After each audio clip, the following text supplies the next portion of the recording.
quand j'ai vu la couverture, hein, je me suis dit, oh, c'est détective. Ça s'appelle, le monsieur il s'appelle Pierre Abramovici. Et le titre, Skolnikov, le plus grand trafiquant de l'occupation, voilà, c'est chez Nouveau Monde. Alors ça a été une découverte au niveau historique, parce que je savais qu'il y avait des trafiquants, hein. Mais alors, comme lui, jamais. C'est-à-dire qu'il était milliardaire, c'est-à-dire que le gars a racheté presque tout Paris, Monaco, d'origine russe, juive, pas pratiquant, hein, il n'en avait rien à foutre. Jusqu'en dans les années 36, ça va jusqu'avant la guerre, il vivote, il travaille dans le sentier, il revend du tissu usagé, enfin bon, il se débrouille. Hein.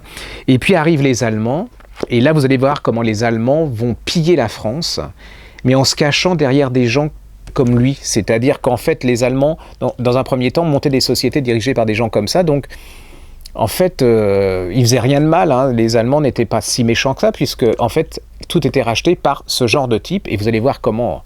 Alors, c'est quand même extraordinaire, parce que c'est un type, comme ça, vous dites, c'est une crapule monstrueuse, mais il a le sens de la famille, c'est un type qui est amoureux de la même femme avec une passion extraordinaire, mais un sens de la famille, hein. C'est-à-dire qu'il va les aider, il ne va pas les lâcher, et ainsi de suite. Vous allez découvrir le système. Vous allez découvrir par exemple que Monaco, moi je ne savais pas, mais Monaco était vraiment collabo. Hein. Il y a un Premier ministre monégasque, c'est un peu dur, il a sauvé sa peau en plus, hein, la libération. Il a même proposé aux Américains, pour sauver sa peau, que le Monaco devienne un État américain au même que Miami ou que la Floride. Les autres, vous allez voir le prince régnier qui lui, avait 19 ans à l'époque et n'était pas du tout collabo, et comment il a récupéré la chose avec intelligence et avec De Gaulle et tout ça.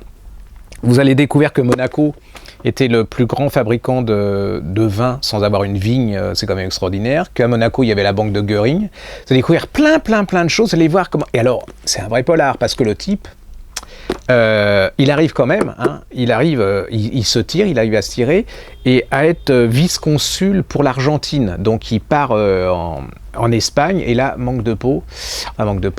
On retrouve son cadavre calciné. Le problème, c'est que le cadavre, il a une cagoule, que le frère de cet homme le reconnaît grâce à ses chaussures, parce que quand même au niveau de la reconnaissance, vous voyez, la tête, il n'y en avait plus, hein, donc, et il y a des choses assez troublantes, c'est-à-dire que l'auteur retrouve des photos du pseudo-frère de cet homme-là, qui ressemble quand même étrangement.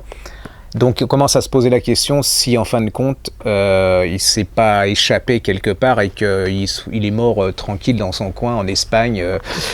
C'est pas... Alors attendez, ça c'est vraiment, pour moi ça a été une révélation, parce que vous allez voir comment il décrit tous les dessous, comment le pillage a été fait.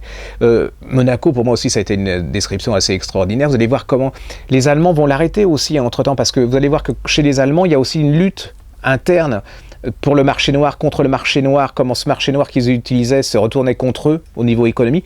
C'est vraiment hyper intéressant. Vous ne fiez pas à la couverture, c'est nul de chez nul. Enfin, moi je trouve ça un peu racoleur, mais bon, c'est un excellent. Si vous aimez l'histoire, voilà.